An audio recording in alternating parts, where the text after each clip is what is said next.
Let me review. This lecture is very formative. We've been giving a course on the Italian Renaissance, and the Italian Renaissance has two phases. It has an early phase, and it has a high phase. Always when you read about the Western cultural history, it's a mistake to call the Renaissance by a simple name, that it actually came in two waves, two very distinct waves, and there were two manifestations of it. The first manifestation was cultural, and it belonged to those who cared to appropriate it for themselves. The second phase was intellectual, and it belonged to a very small elite. And the trouble was that Western history chose to adopt for itself the second phase, so that it is the high Renaissance that creates Western civilization up until probably and including our own time. That is to say, there are structural bones, skeletons as it were, in time, which support a living structure, an organism almost, that has a career and a history. And we were given two different but related skeletal structures in what is commonly called the Renaissance. As just an easy mnemonic clue for you, the early Renaissance can be said to generate around Giotto, whereas the high Renaissance generates around Botticelli. So that the difference between that artistic approach exemplified by the works of Giotto from that artistic approach exemplified by the works of Botticelli are distinctly different time phase movements. And whereas Giotto is civic in his purposes, Botticelli is confidential. The three great artists of the early Renaissance who carried Giotto's initial genius and momentum forward could be said to be Donatello, Brunelleschi, and Fra Angelico. The three artists that very quickly seized the initiative highlighted by Botticelli are totally different from, yet related to, those early Renaissance figures. Because with Giotto and his civic mindedness, you find the tremendous work of Brunelleschi in architecture to build the city cathedral of Florence, so that the entire city would have a place to worship together, would have a focus, a civic center. You find Donatello, who humanizes sculpture and brings the very great figures of antiquity down to an elegant human-sized proportion.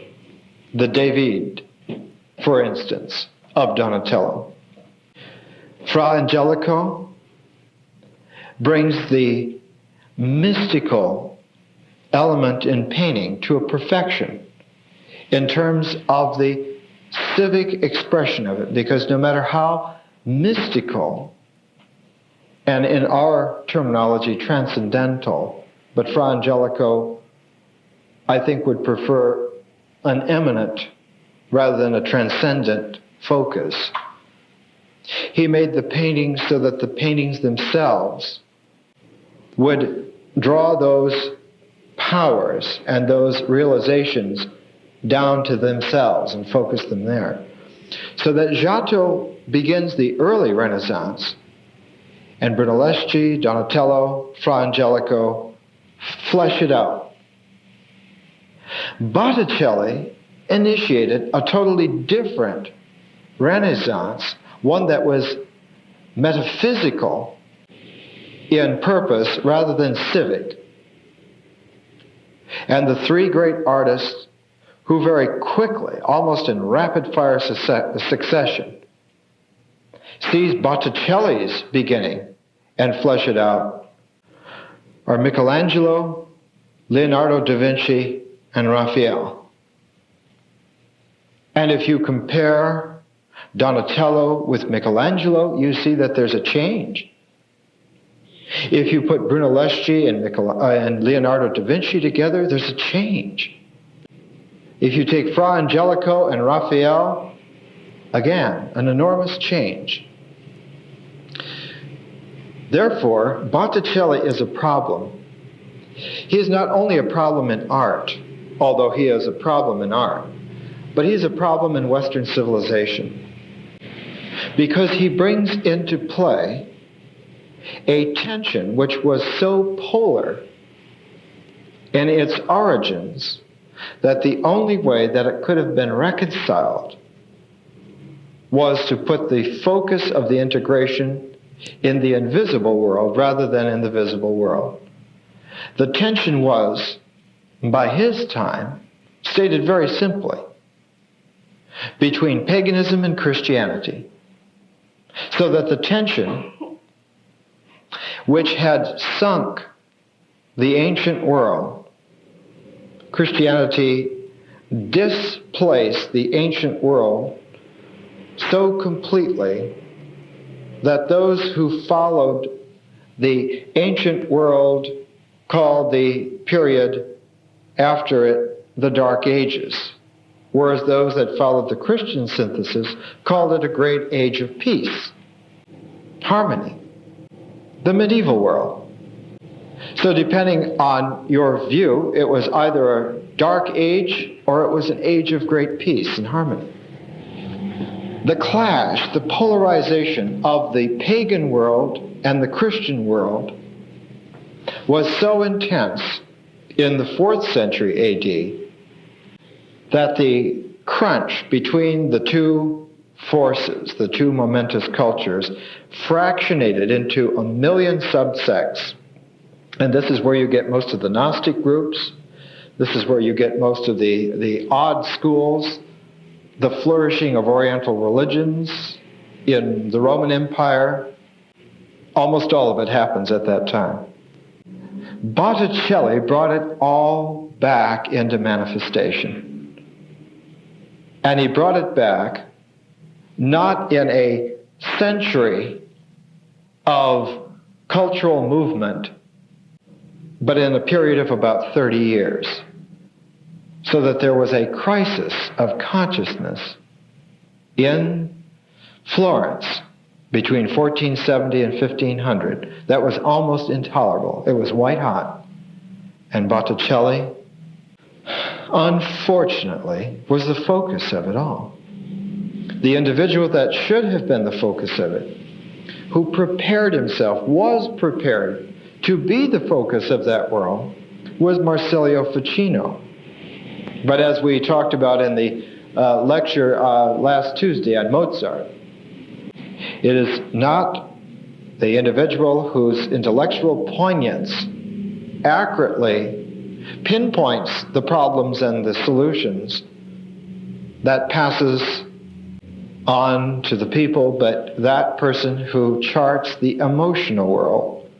For we live in the emotional world.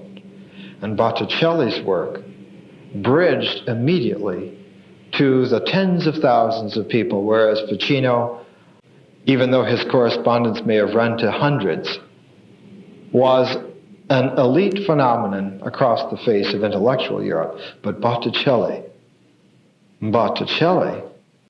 was the popular focus.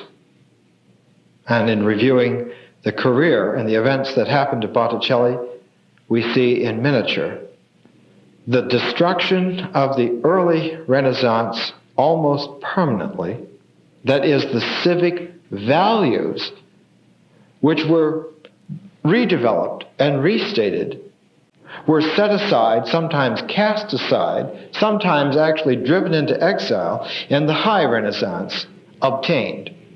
And it is the High Renaissance that gives us the peculiar dynamic that we inherit even into the 20th century. We have a consciousness which is unformed, unintegrated, because we believe that it can only be integrated in the beyond. And so we are secretly always aspiring towards exactness in the material world and always suspecting that we're never going to tie the bow here. It's going to have to be elsewhere.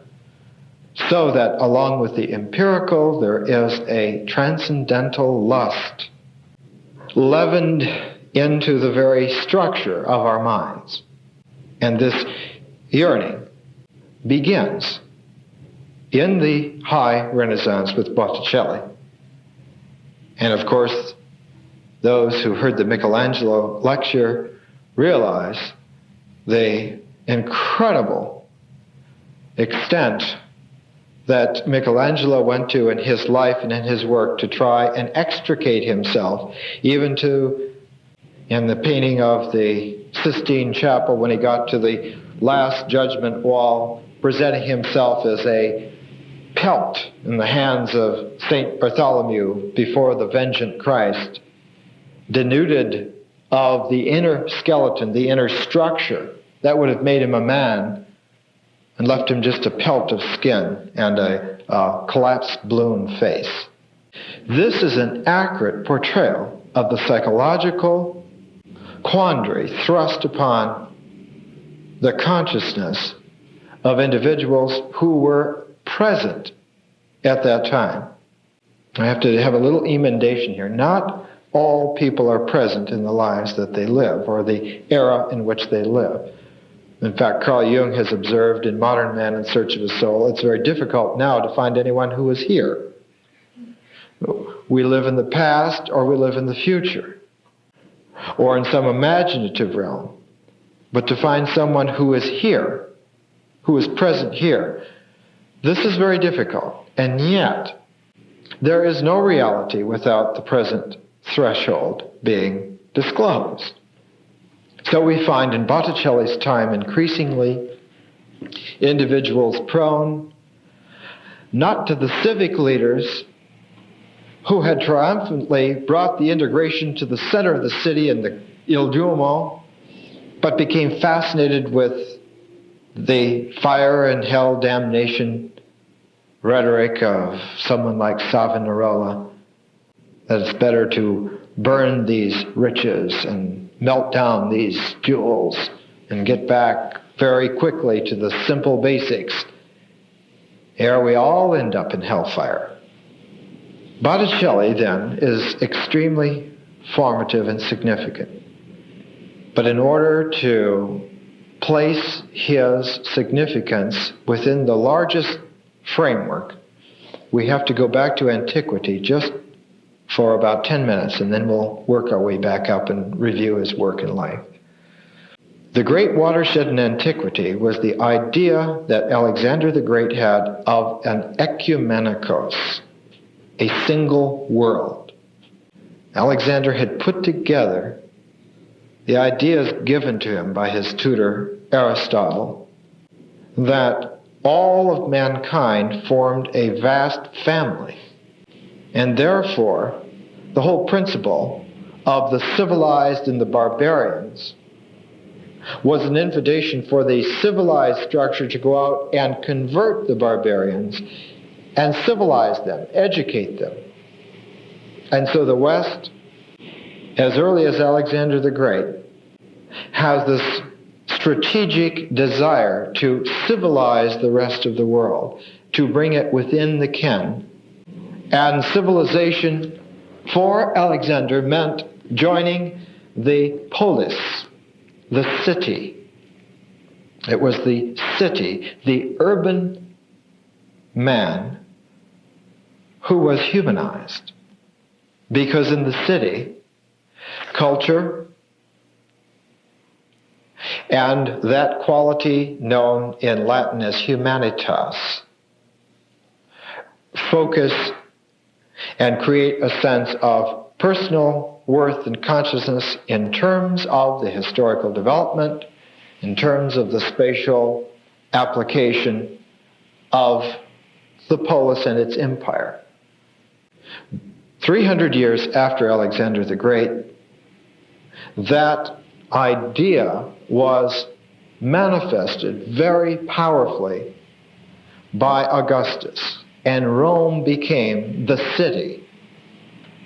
And the appellation, the eternal city, meant that this was the embodiment of an eternal idea that was increasingly becoming conscious through history.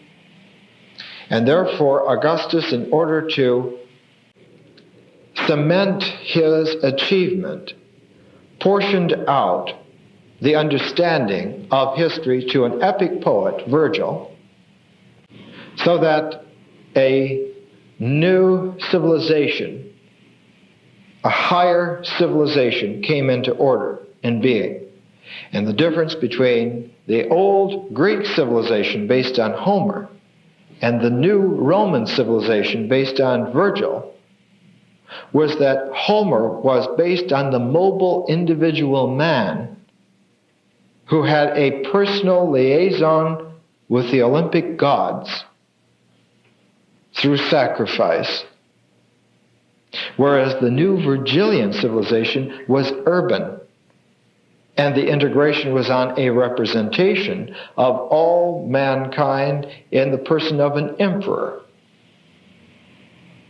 So the right of divine kingship displaced the privileges of the mobile individual king.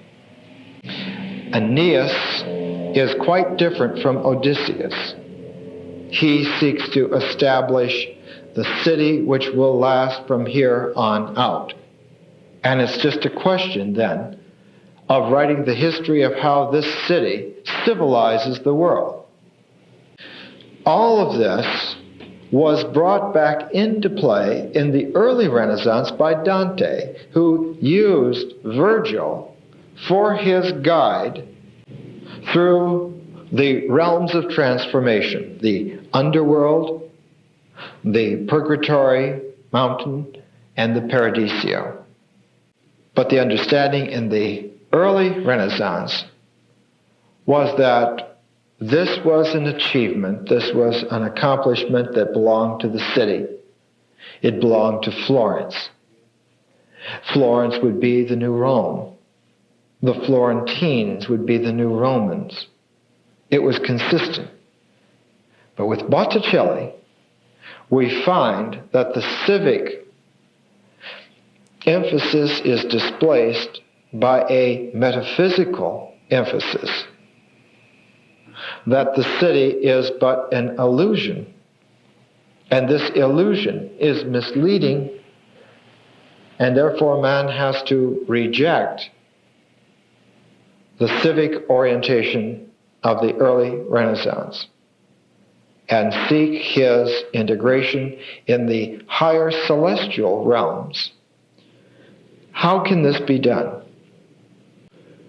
The emphasis in the Augustan world order is best seen about 70 or 80 years before Augustus actually brings the culmination. In the writings of Cicero, we have the best view of an educated human being of the nascent dawning Roman civilization. Somebody who understood the urban problem, the urban question, but who also was close enough to understand it in terms of a republic rather than an empire. And for Cicero, the primordial training of a human being was to train the mind, and in particular that aspect of the mind which controlled the mental realms, which was called the memory. So that the control and training of the memory was the very core of what Cicero would have called humanitas.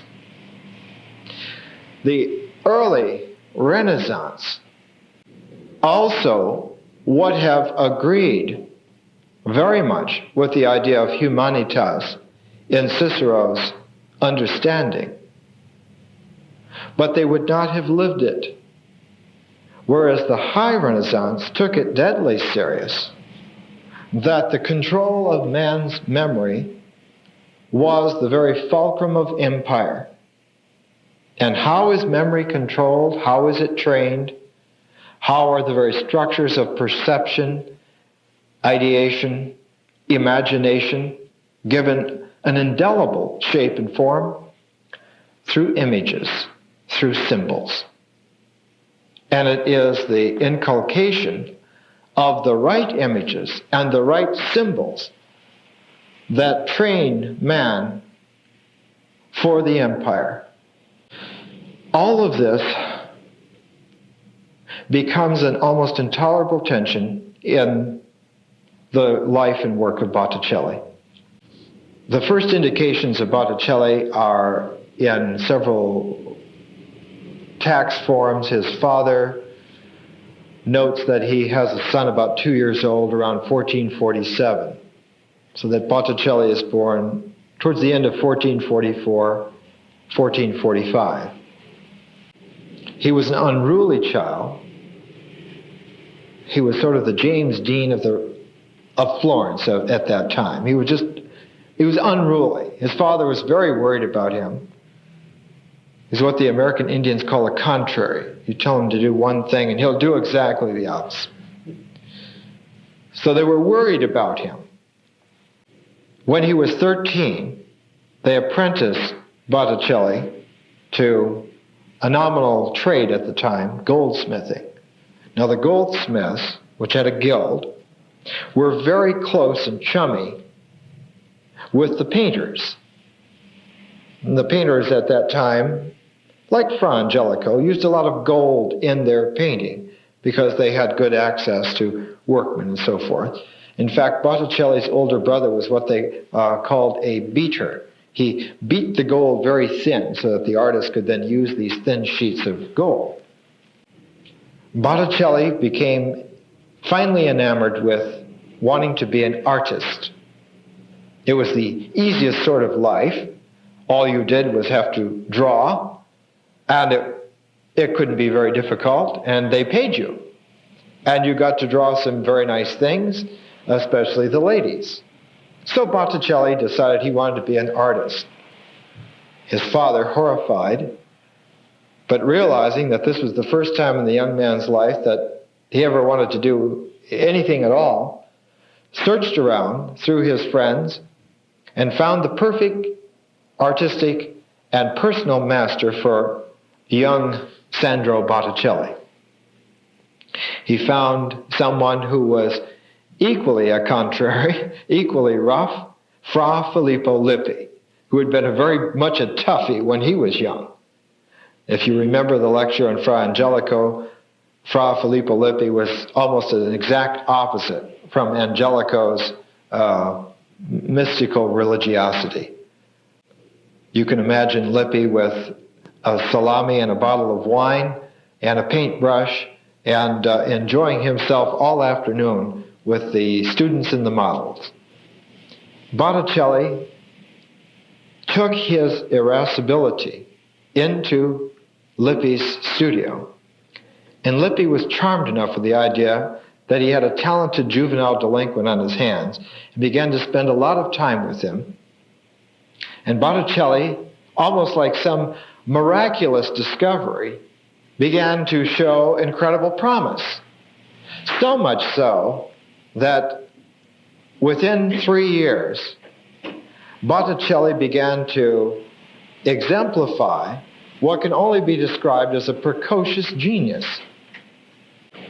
Commissions were abounding for other artists, and sometimes there was politics in the way. There were to be portraits of the 7 virtues in a certain place in Florence, and the Palaiologos brothers were not in such good graces with the patrons of the establishment, so Botticelli, very, very young, was given the chance to do Fortitude. And his Fortitude is the first example of Botticelli, and of course it shows his work. It shows a lot of Fra Filippo Lippi. It shows a little bit of Verrocchio and his influence. But there's something else. There's something precocious. There's something indicative of his later genius, and that is a vibrant, flowing line. There are painters like Rembrandt who deal with volumes, who deal with interpenetration of planes, the Chiriosco effect. There are other painters who deal with the line. Botticelli is the master of the vibrant, moving line. The early Botticelli is the master of that vibrant, moving line, and as he developed, he changed his whole emphasis from not just the line, but the implications of the line. That is to say, his paintings became famous for a dynamic that was understated by the painting. Bernard Berenson gives us a very good example of this unearthly quality of Botticelli.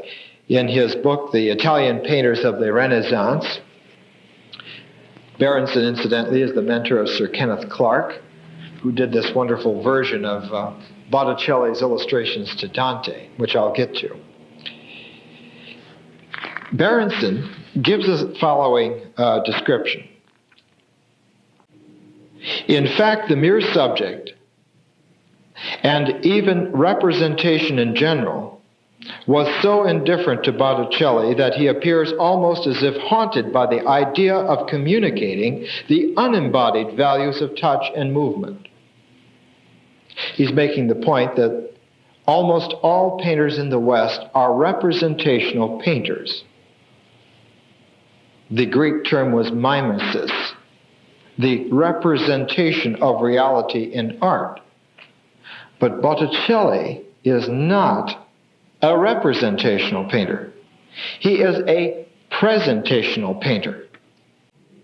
He doesn't seek to represent something else, but to present something unembodied, which is not anywhere else except in the experience of the viewer seeing the work.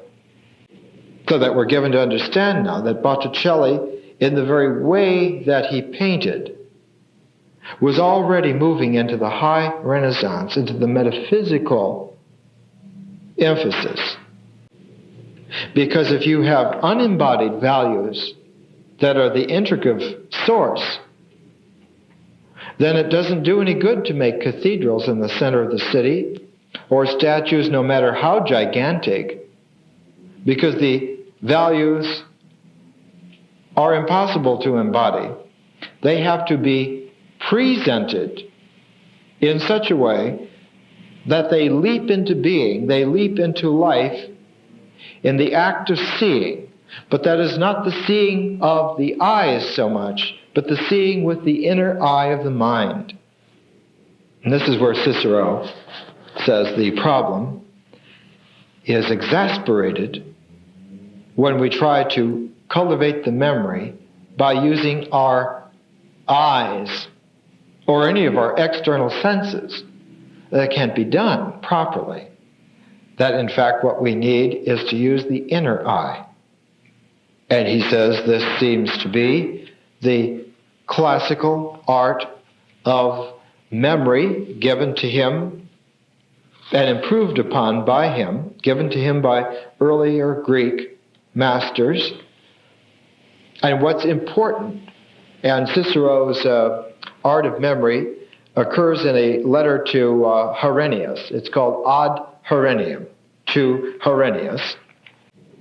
And I have the Loeb Classical Library edition here, and on page 209, under section 17, is where Cicero is going into this whole notion of the classical art of memory and the use of the inner eye. And we're seeing that this inner eye is the vehicle by which we could perceive unembodied values given to us increasingly by Botticelli, emphasized, pioneered by him. He is the first artist to bring that into being in the West. There are Oriental artists who did this. There are soon landscape painters in China who did this. There are Japanese ukiyo-e artists later who did this. But Botticelli is almost singularly, before the 20th century, the only Western artist to do this. And the core of it is this, that in the ancient art of memory, training the inner eye of the mind, what one is looking for is a way to group images into significant orders. And Cicero says in Ad Herennium that the key to this are backgrounds, that we need to group the images in such a way that they are within a background. That is to say, there is a mnemonic context. There are many backgrounds, and for Cicero, the ordering of the backgrounds is the very structure of the mnemonic technique. It is not the images that one plays with so much, but is the ordered backgrounds which arrange the images that are important. Like blank pages of a book, hold the words on the page. We have one kind of a mind, pedestrian and very static, that looks at the words. We have a very facile, swift, almost strategic mind when we conceive of the pages, page after page after page. It frees us from the step-by-step laboring of the words to take flight to the organization pages by pages, and eventually whole chapters by whole chapters, so that a book, instead of being 200,000 words, might be 3 large sections which fit together, and one could almost intuit from a trained mental level in the high Renaissance what a volume might be, what a life might be. One becomes disembodied in emphasis. But there are dangers in this, as we will see. The backgrounds, according to Cicero in the classical art of memory, need to be emphasized so that every fifth background has some particular quality to it. He gives the example in here that when he teaches the art of memory to his students, he uses as a fifth background a golden hand. So that the idea of 5 is here in the hand. When you get to 10, he says, try and think of someone, say, who's named Decius. 10. So that the key to ordering the backgrounds is to bring in a synthesizing image which becomes a symbol. And with this symbolic structure, the synthesizing capacity of these master images hold together the sequencing of backgrounds, and the backgrounds holding together thousands of images. And so the inner eye of man, unlimited, Cicero says, to time or space, unlimited because the imagination and the memory may go wherever they wish and bring together in juxtaposition anything whatsoever. And thus man is freed from this world. He is freed through the art of memory to conceive and perceive whatever he will. This was brought back in the Renaissance, in the high Renaissance, by Ficino. And Ficino, in order to treat a very difficult problem child. He was about 15 years old. He was the cousin of Lorenzo il Magnifico, a man who also bore the name Lorenzo but is known as Lorenzino. Lorenzo de Pera Francesca de Medici, known as Lorenzino, became a cause célèbre for Botticelli because the problem was handed to him to execute and find a way to deal with it. And so we come back to Botticelli, and we have to bridge about 8 years of time. Botticelli had begun his painting career in 1470 with this painting of Fortitude. He was at that time about 25 years of age. Fra Filippo Lippi had just passed on, and so Botticelli, who was his greatest student, became the master of that studio. But curiously enough, almost alone of painters of his time, Botticelli moved the studio to his parents' house. The house where he was born, the house where he always lived, the house where he would die. It was not a grand house. It was a rickety structure. There's an apocryphal tale that the neighbor next door, in order to make some extra money, put looms in his home, and that the sound of 8 looms going produced such a cacophony that Botticelli wanted him to desist from this. He couldn't get any work done. The man refused, and as the apocryphal story goes, told Botticelli that he would do what he wanted in his own house. So Botticelli rigged up some rickety kind of a structure with tons and tons of stone right on the property line, so that the slightest jiggling would threaten to put this entire structure over. And when the man came over, Botticelli, probably with a little sarcastic grin, said, "I can do whatever I please on my property." They finally worked something out. But Botticelli became the master, and even young Fra Filippo Lippi's son, Filippino, became a student of Botticelli. And later Filippino became quite a fine painter.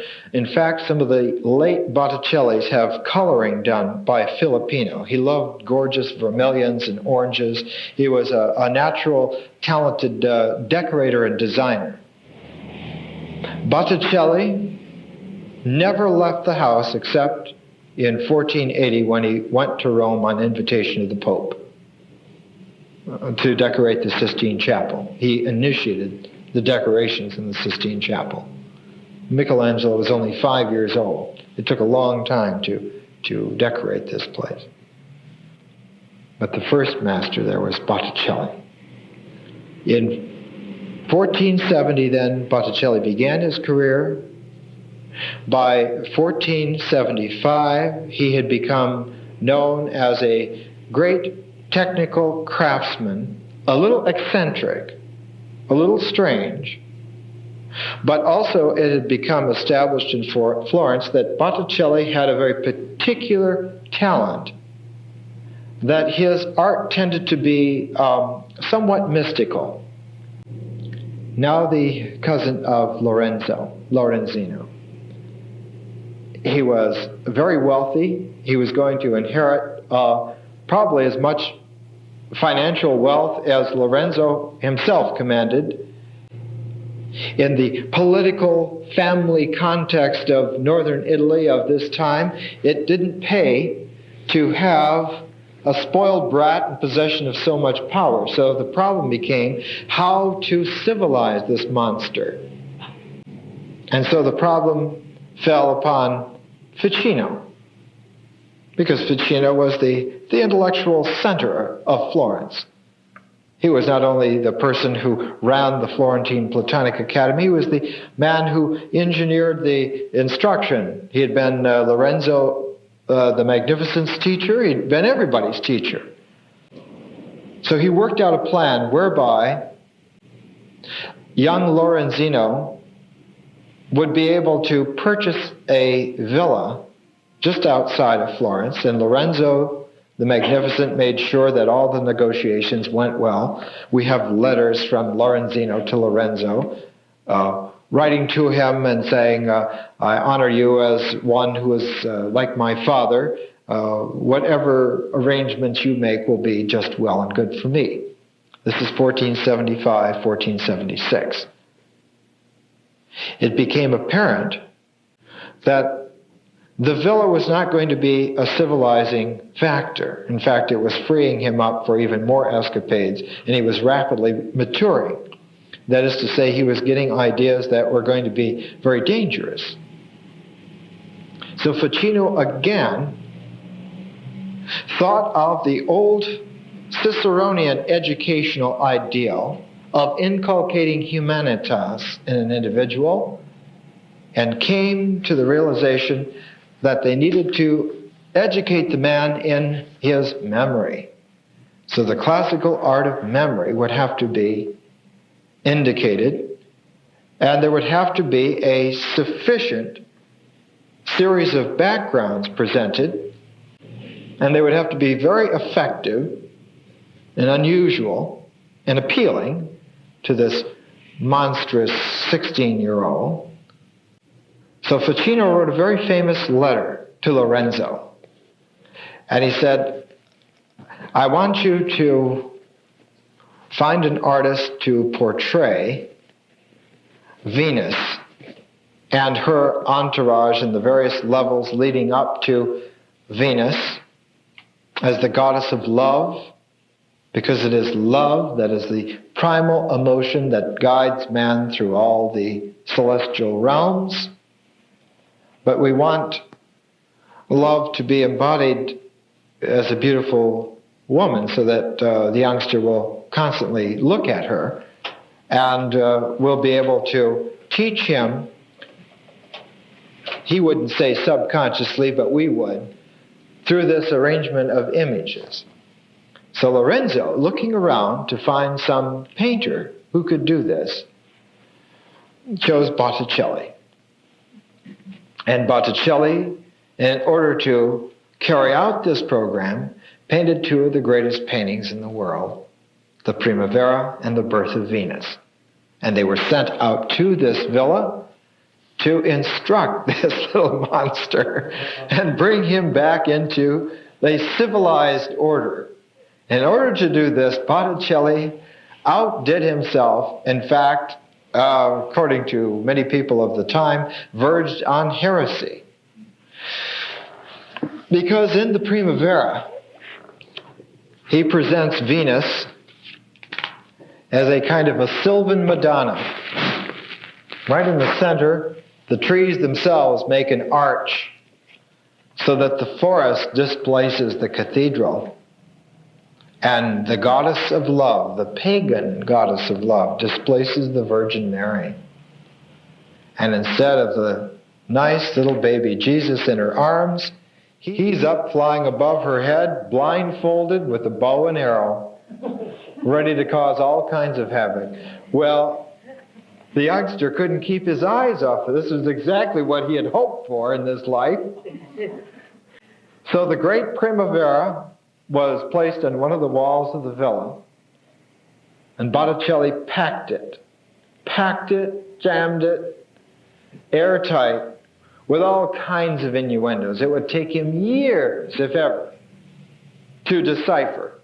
And yet, they believed, Ficino believed, Cicero believed, that the presentation of concise symbolic forms to the disembodied inner eye creates a sympathetic vibration so that the inner man is tuned, whether he knows it or not, becomes civilized.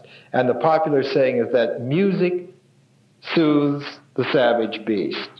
That's the theory. And that's the exact theory, except that whereas music is somewhat limited in its intellectual exposition, painting is not. And symbolic painting, on a scale and on a profundity that Botticelli's Primavera and Birth of Venus are, would do the trick. In fact, it's curious to note that Lorenzino became the staunchest patron of Botticelli throughout his entire life. When everyone else forsook Botticelli later on in his life, Lorenzino still sent him money, took care of him.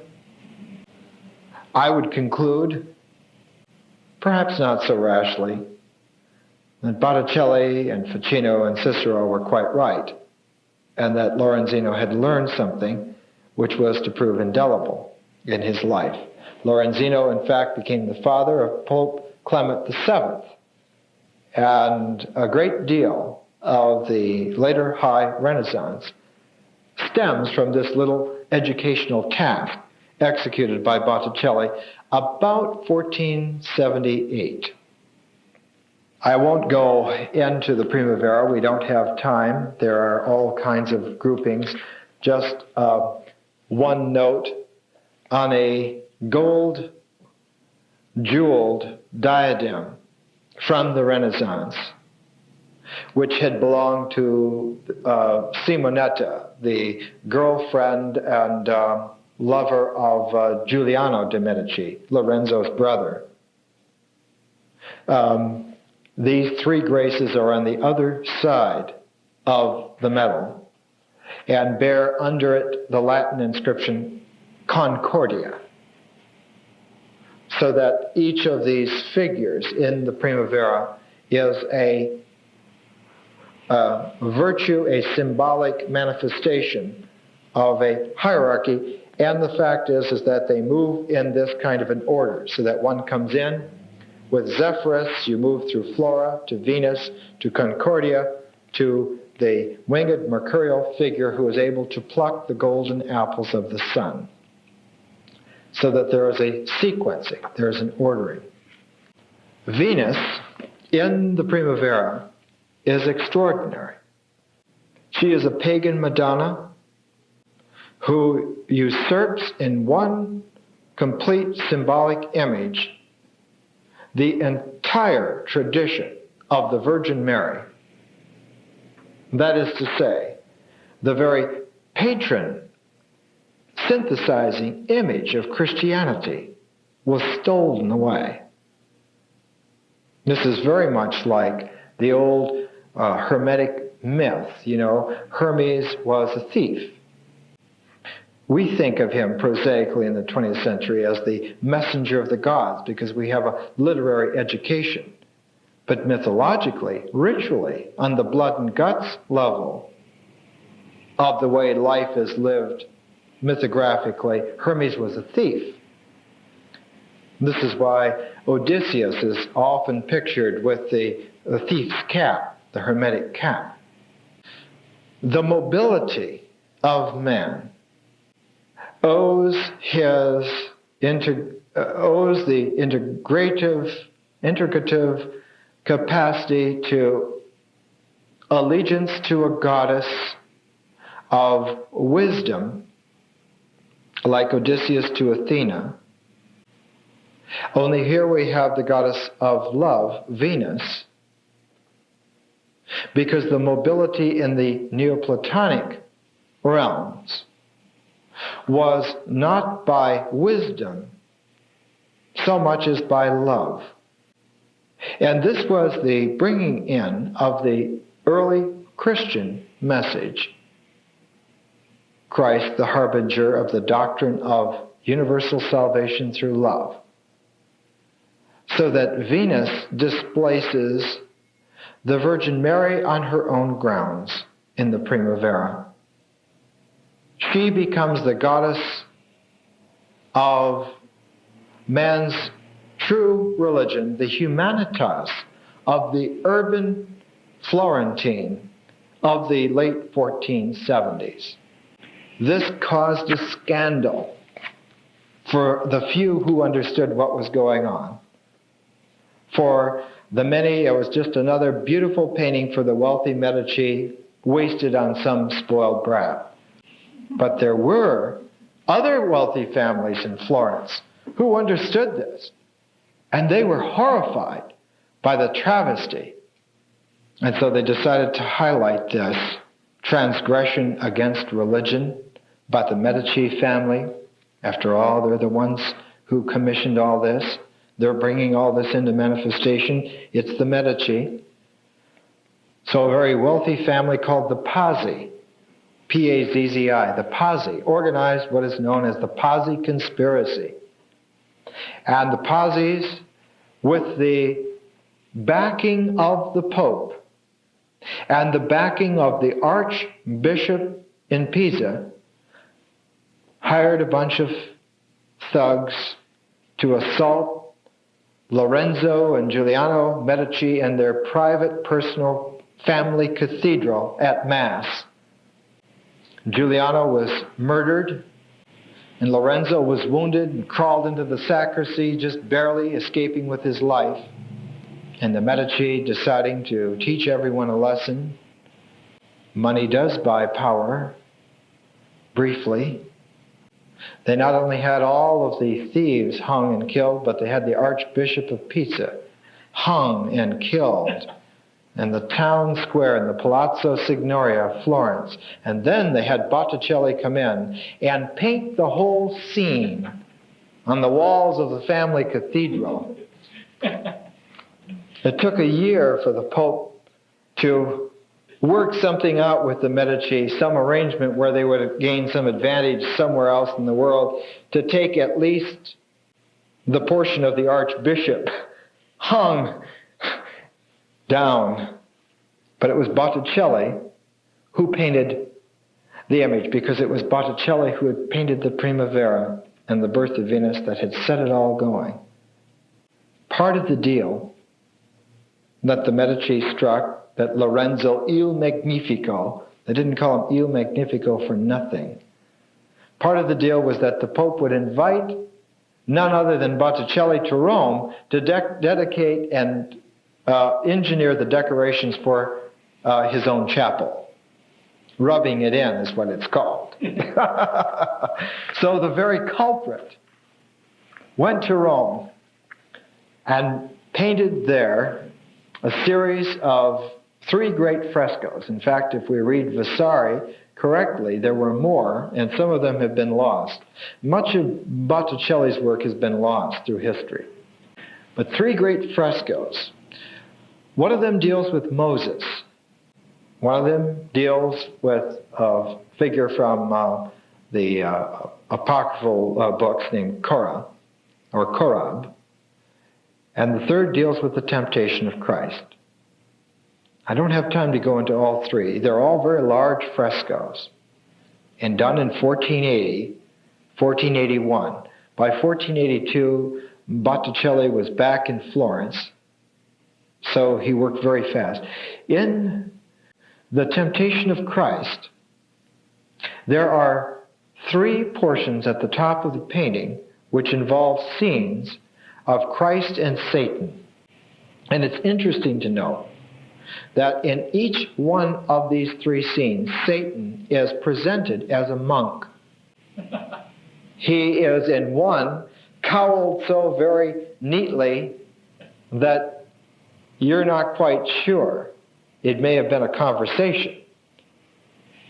In the second, there's almost no mistake, because they're on top of the temple. And he's saying, cast yourself down. If you're the Son of God, your Father will send some angels. He won't let you down. And you can see in the arm that's pointing, it's really clawed and very hairy. And the cowl is somewhat coming loose, and you can see all kinds of scales. And in the third, way over, Christ himself is pushing this creature off, and the cowl is open like the wings of a bird, and you can see it's the devil himself and all of his bestiality, rubbing it in, rubbing it in. Underneath the monk's habit is where the devil hides, in Botticelli's non-mythologies. Botticelli came back to Florence. He was the rage. He was lionized. He was simply the man of the hour. He had not only gone into the papal lion's den, but he had come back with its tongue. He was chosen for a number of important commissions. One of them was to paint a great portrait of St. Augustine. And one sees this reproduced almost everywhere. Almost any study of Augustine that has any kind of illustration has Botticelli's first portrait of Augustine, sitting very grandly at his writing desk with his papal crown beside him and an armillary sphere on top, and all of his books done in an enormous detail almost worthy of a Flemish painter of the period. All the little hinges on the volumes are there.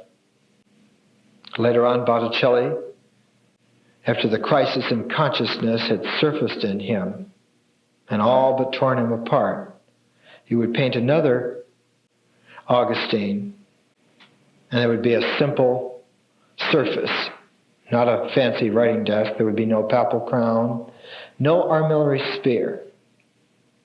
The only thing in front of Augustine would be on the floor, bits of torn and crumpled paper. But Botticelli hadn't reached that point yet. He hadn't had that crisis yet. In fact, he painted again several enormously famous paintings, one of which was lost for several hundred years and only found in the 19th century. The painting, in fact, is on the cover of this collection of Botticelli, Pallas and the Centaur. And on Pallas Athena's dress, as she tames the bestiality of man, as she exercises the spell of humanitas upon the barbarian world, we see that embroidered on her dress the personal symbols of Lorenzo de' Medici, 3 rings intertwined together. Occasionally there are 4, but usually it was 3. Up at the sleeves there are 4. So Pallas Athena is clothed by the textiles owned by Lorenzo the Magnificent. All of Botticelli's fabulous control is exemplified here in the work. And the invisible is exemplified also. One gets a sense of the incredible vitality which is available through the moving on. Just as in the birth of Venus, one has the feel that the fresh wind that Zephyrus incarnates has come from an omnidistant source, almost as if the light which penetrates everywhere almost equally is simply a glow, a universal glow, and has no physical single source. So too the animation. And the key to the movement, the fronds of hair of Venus blowing, and the longest frond coming down and clothing her nakedness, and her hand holding it there, the left hand. And the left hand, as it holds her long tresses in this pubic area, it is the ring finger that is covered by the hair, so that we do not see it. In Cicero, in the Art of Memory, he alludes to the fact that so poignant are the correlations in man that the ring finger, called in Latin the digitus medicinus, which has a special nerve in it in addition to the regular nerves of the fingers, and this nerve goes straight to the heart of man, so that the wearing of the ring on this finger crowns the heart energy on the hand that would manifest that energy in a formative world. Therefore, the consecration of a marriage, the consecration of an emperor, it is the ring finger which receives this bow of the invisible realms. in The Birth of Venus. This is hidden by her flowing tresses, just that aspect. Botticelli in the 1480s was lionized. He drew and illustrated increasingly large paintings, and also he was scheduled to illustrate an edition of Dante. Now, Dante had been, of course, the great fount for the early Renaissance. It had become almost a passing banality by the 1480s that Dante was, in fact, the new epic master. That just as there had been a Homer, just as there had been a Virgil, there was now a Dante.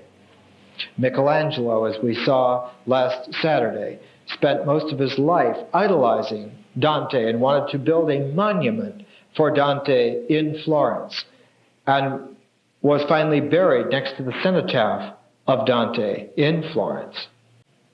Botticelli, wanting very much to contribute to this, decided that he would illustrate the Divine Comedy, but that instead of doing one painting, he would do 100 illustrations. And so he began to do, in the 1480s, a few cartoon versions of these illustrations. There was a great mishandling of the volume. Botticelli, while he was in Rome, had entrusted about 19 or 20 of these vellum sheets to a printer. They had been botched badly. The lines were too light to be seen. Many of these works were pasted in upside down in the volume. And so the great copy that's in the Uffizi Museum today has none of the illustrations of Botticelli.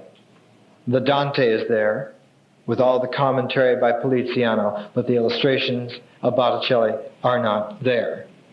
In fact, the illustrations that Botticelli drew for Dante's Divine Comedy had a very strange career, and most of them ended up in Berlin, 3 different museums. 8 of them, 7 or 8 of them, were bought by the Queen of Sweden in the last century and were sold to the Vatican. So that between the Vatican and Berlin got them from a English collector, Lady Hamilton, who had these illustrations, and almost nobody has ever seen them. And just a couple of years ago, Sir Kenneth Clark brought them all together and reproduced them for the first time. And it's interesting to note that in Botticelli's illustrations to the Divine Comedy, almost as if it were the most ironical pilgrimage in the world, we note the progressive crisis of consciousness that fell upon Botticelli after 1490.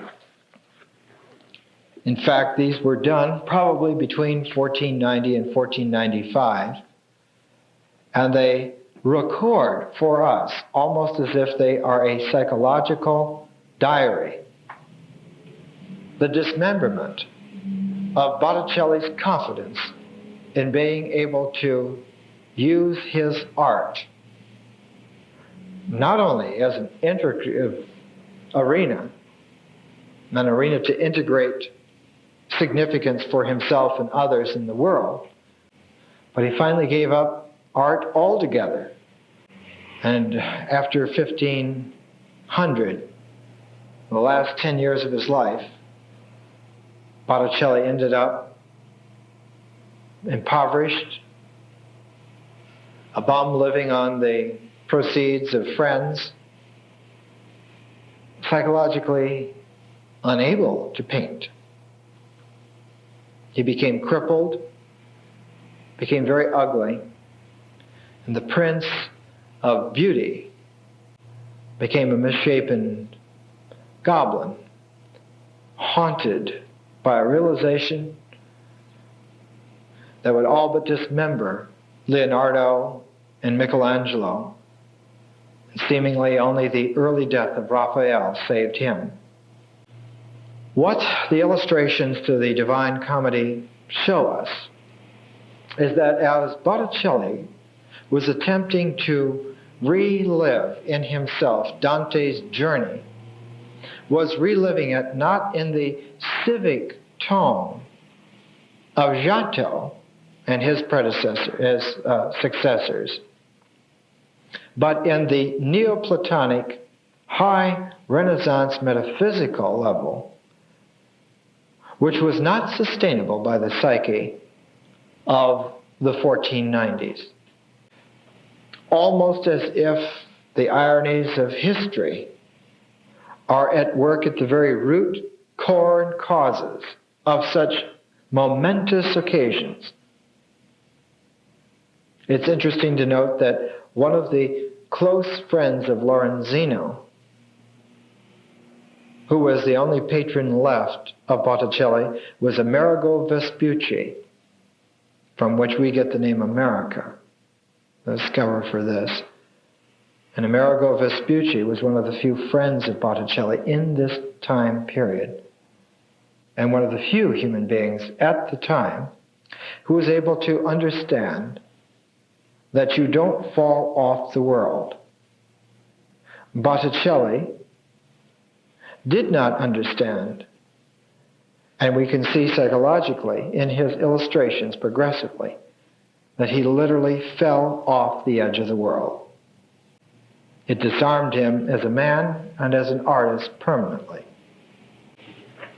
Only two of the illustrations are colored fully. One has a little color, and the beginning chart of hell is in color. Hell, of course, the Inferno, was a great series of 9 circles.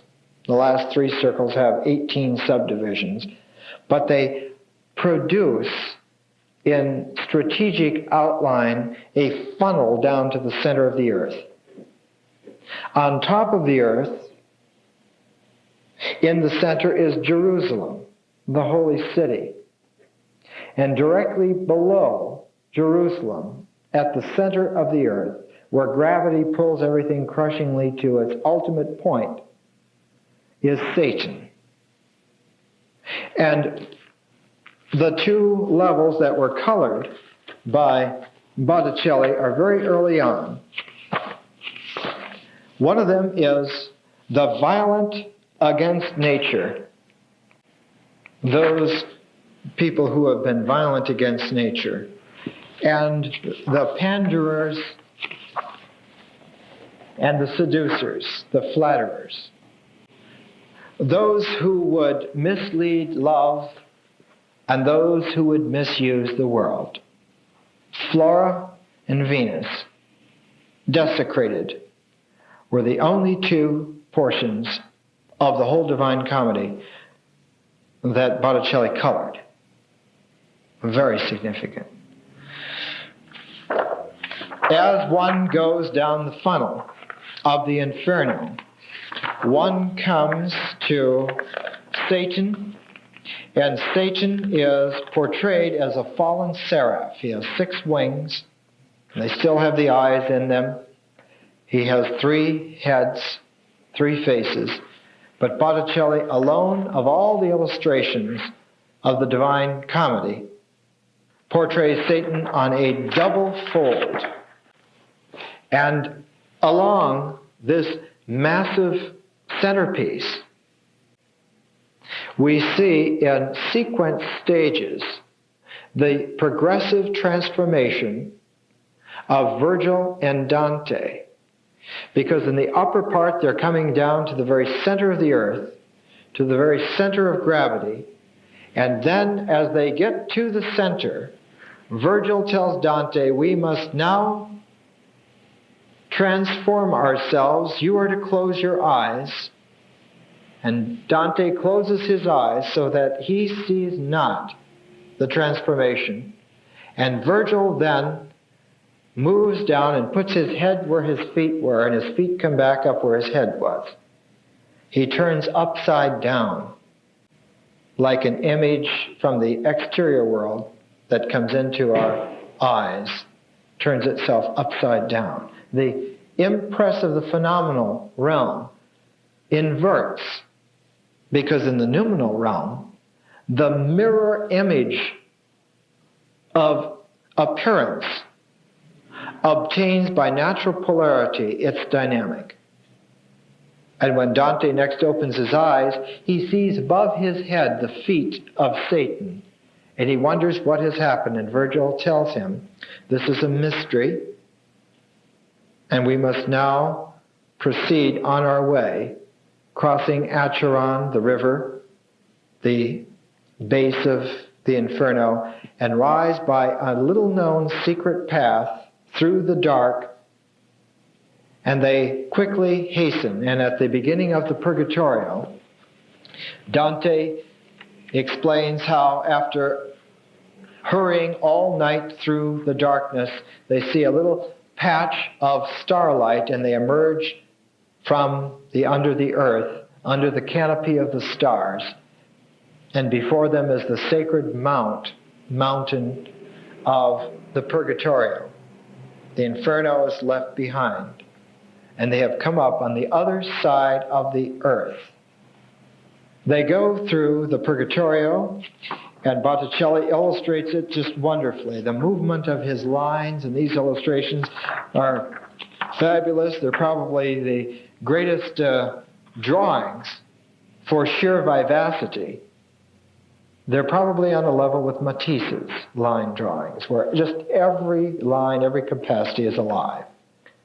As we get to the Paradiso, the figures begin to recede, and only two figures come to dominate the situation: Beatrice and Dante.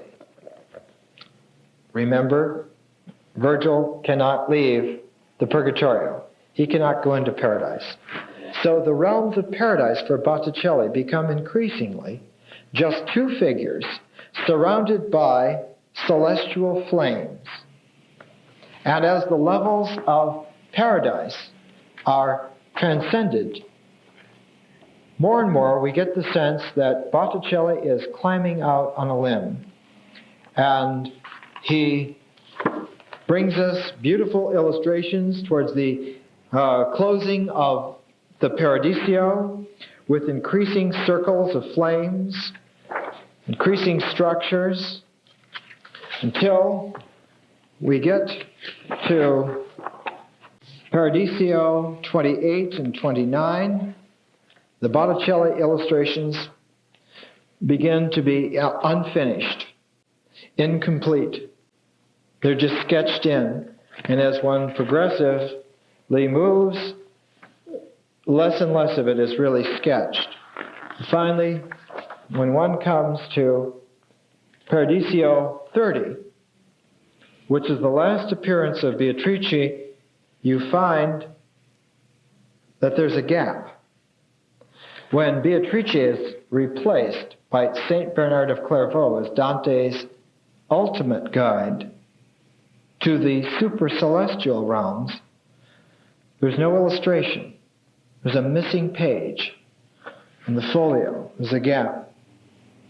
Then there's a page for Paradiso 32, and there are scribbled in this vast open abyss three little figures, crudely and hastily drawn.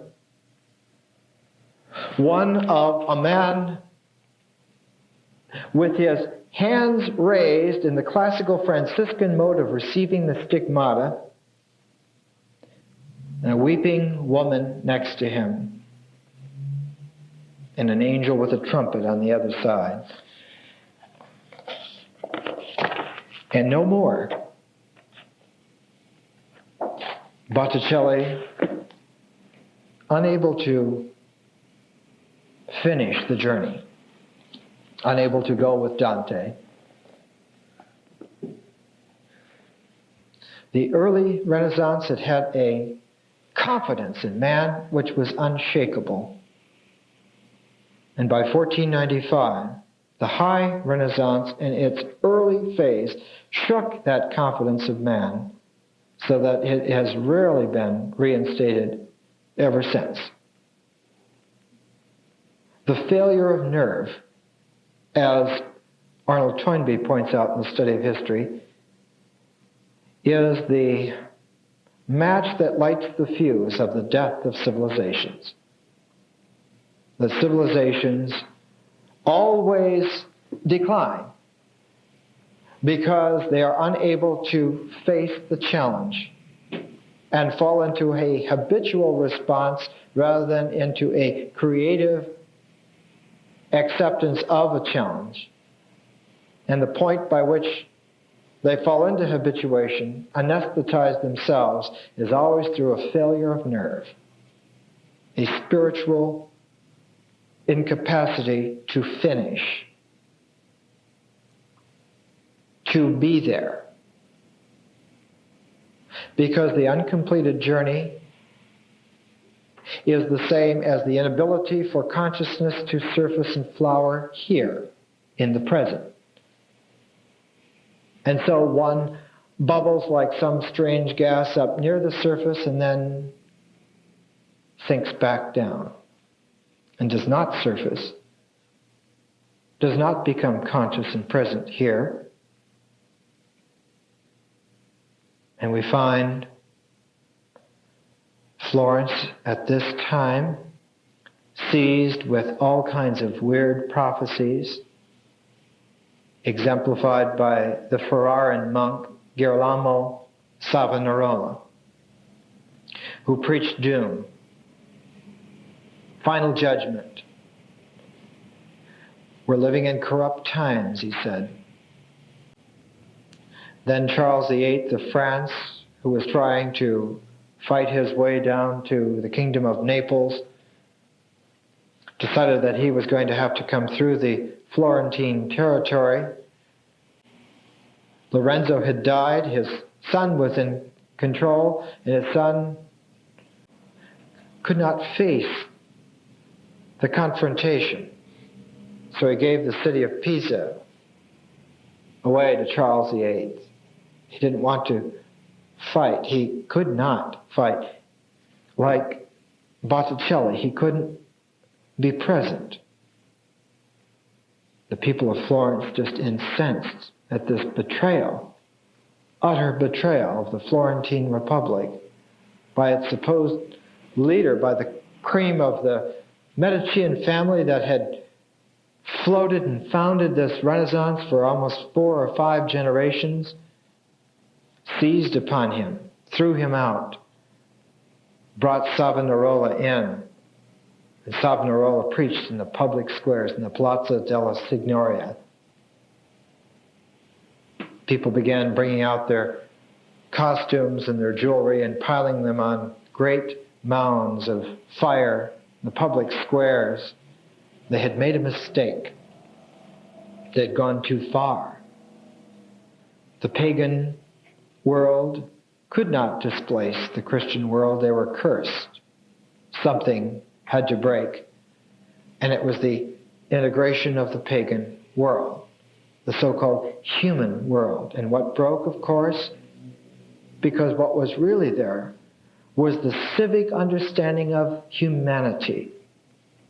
And when that snapped, 1495, 1496 in Florence, you have a weird 2 or 3 years where Florence seems like a madhouse. And finally, the infectiousness of the schizophrenia on a massive scale even seized the people in respect of Savonarola. He was excommunicated by the Pope, who then threatened to excommunicate the entire city of Florence. The Florentine people, being driven hither and yon by intolerable psychological pressures, decided to revert back to tribalism. And in a savage ritual of trial by fire, they found that Savonarola had lied, that he was a false prophet. So they both hung him and burned him at the stake in the public square in 1498. And it crushed Poor Sandro Botticelli, who'd been such a follower of Savonarola, had found him to be a balancing point in this topsy-turvy world that he knew all too well. His own house had been a meeting place for these people. They were called Bagliani, grumblers, the followers of Savonarola. They're always criticizing, you see, grumblers. Botticelli's last paintings show, instead of the graceful line moving, lively, and presenting a invisible realm, the lines become frozen, caught, almost gelled by terror of the unknown. And one finds this portrait of Augustine with the torn bits of paper in front of him. One finds an interior of a church that is only thatched reeds woven together. One has fallen in one's image base from the high heights of the Renaissance Duomo to a thatched hut in order to find some place to stop falling in terror and flight. And then Botticelli, as if gasping for one last time, presents a final painting called contemporaneously as the Mystical Nativity. It was called the Nativity for a long time. Now it's called the Mystical Nativity. It's in fact in the National Gallery in London. And one has a very strange moment, almost like an exclamation from the old Botticelli come back. It's the only one of Botticelli's works signed by him and dated. The old date was March 20th, 1500, which in terms of our calendar is 1501. March 20th is the equinox, the spring, the time of primavera. But there's no Venus here. There's the Nativity. And the Concordia here are not three lithe graces of the Neoplatonic tradition. There are three angels in green, white, and red clasping three old men in one last frenetic dance of harmonia, but a harmonia played at a breakneck speed. And then there is no more. There's not another painting from Botticelli. There's not another drawing. Nothing. The only way that we have of pursuing the crisis of consciousness at this time is to examine the two figures who survived. One of them was Michelangelo, which we've already done on Saturday, and the other we'll do in 2 weeks, who was Leonardo da Vinci. And whereas Botticelli covered his head and Michelangelo cringed, Leonardo da Vinci alone, of all the human beings of his time, looked the abyss in the face and assessed it with such intelligence, such equanimity, such penetration. The two great works, which we'll get to when we talk about him, emerge. One of them is the Mona Lisa, the enigmatic, eternal feminine who is neither Virgin Mary nor Venus, but some new feminine goddess of the ambiguities of life. And the other is a massive publication which Leonardo undertook, which is the complete catalog of the anatomy of the human being, cell by cell almost, vein by vein, muscle by muscle.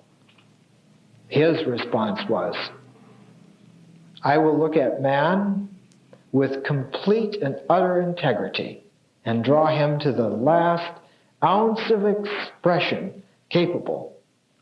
And we find In fact, Dover just reproduced the volume just this year in Leonardo's presentation of the anatomy of the human being and the painting of the Mona Lisa.